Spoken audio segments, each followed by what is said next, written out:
104.7 IFM. Report!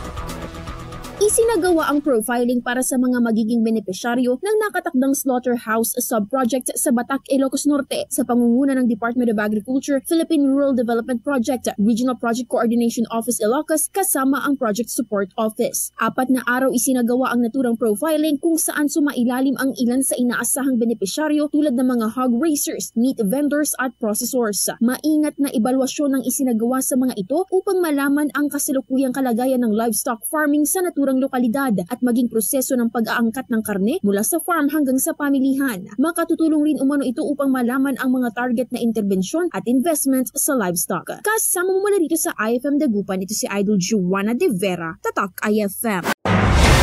IFM News. IFM News. IFM News.